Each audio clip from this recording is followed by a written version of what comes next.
Eu só queria assustar meu filho de brincadeira. E ele não acordou nunca mais.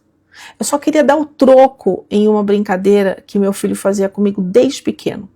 Mas em poucos segundos tudo saiu do controle. Hoje ele está em coma, respirando com a ajuda de aparelhos. E eu daria qualquer coisa para voltar no tempo e nunca ter colocado aquela máscara. Gente, ouve essa história, é muito triste. Meu nome é Renata, meu filho Lucas tem 13 anos. Desde pequenininho, ele sempre gostou dessas brincadeiras de assustar. Era praticamente a brincadeira preferida dele. Ele se escondia pela casa, esperava o momento certo para aparecer. E quando eu conseguia encontrar ele antes, era eu quem dava o susto. E ele ficava muito feliz com aquilo, e ele ria, e ele se divertia. Conforme o Lucas foi crescendo, a brincadeira continuou e acabou se tornando uma coisa nossa. Nós dois, a gente vivia tentando assustar um outro. E o problema é que nós dois somos muito assustados. E qualquer coisinha me faz pular e ele é exatamente igual a mim. Só que conforme ele cresceu, os sustos também começaram a ficar mais elaborados, né? Às vezes o Lucas se escondia, parecia de repente quando eu saía do banho. Outra vez eu esperava atrás da porta para assustar ele, embaixo da cama. Até que certa noite ele passou dos limites, né? O Lucas pegou uma meia calça, colocou na cabeça, ficou deitado do lado da minha cama, esperando que eu levantasse. Gente, quando eu acordei e olhei para o lado, quase que eu morri do coração. Foi um susto muito forte que ele me deu mesmo.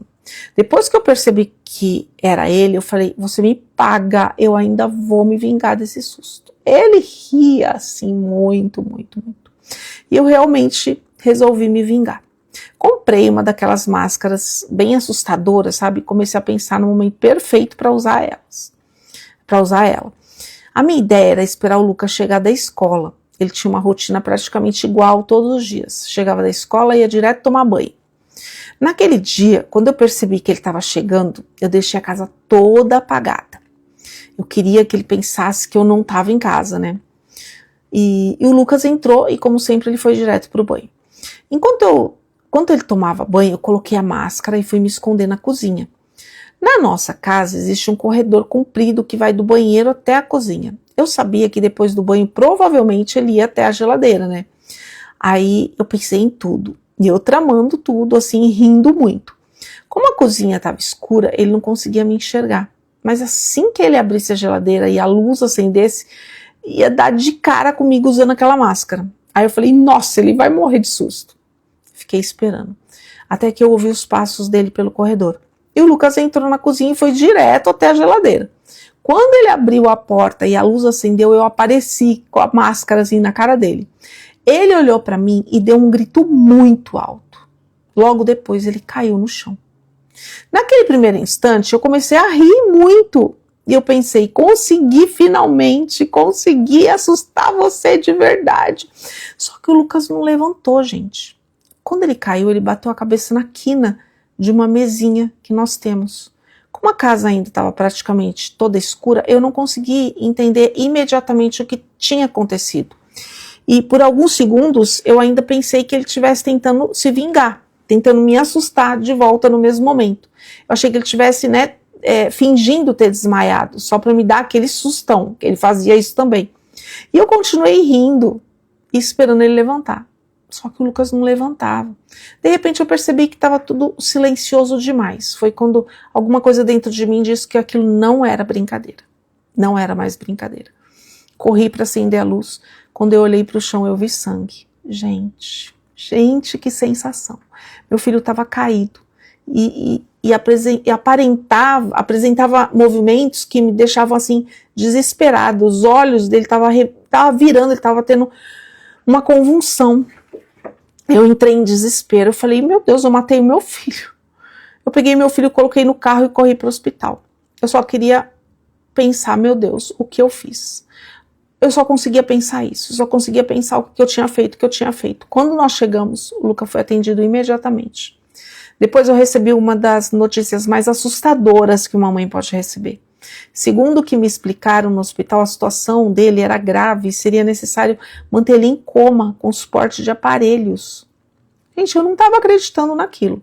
Eu não conseguia aceitar que o meu filho estava naquela situação por causa de uma brincadeira que eu tinha planejado. Uma máscara, um susto. Alguns segundos era só para ele gritar, depois rir comigo e dizer que finalmente eu tinha conseguido me vingar. Era para terminar em risada, como sempre terminou. Mas terminou comigo olhando para aparelhos, ajudando meu filho a respirar, com uma culpa enorme. Eu sei que muitas pessoas podem me julgar, podem dizer que foi uma brincadeira de mau gosto, e talvez hoje eu mesma pense dessa maneira.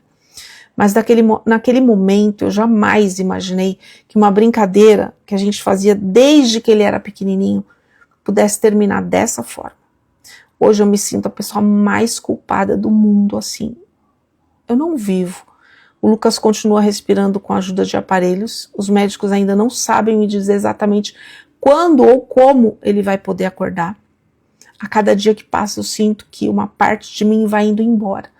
Eu não sei mais como vai ser a minha vida se eu perder ele. Na verdade eu sinto que eu nem tenho mais uma vida, porque meu filho sempre foi a minha vida. Ele é a minha vida. Eu entro em casa e não escuto mais a risada dele. Eu não tenho mais ninguém escondido atrás de uma porta esperando para me assustar. Não tem mais aquela voz me chamando. E quando eu fecho os olhos, aquele último grito fica ecoando na minha cabeça. Eu queria voltar naquele dia. Eu queria entrar naquela cozinha, pegar aquela máscara, jogar no lixo, nunca ter comprado. Eu queria simplesmente receber meu filho da escola, perguntar como foi o dia dele, deixar ele tomar banho em paz.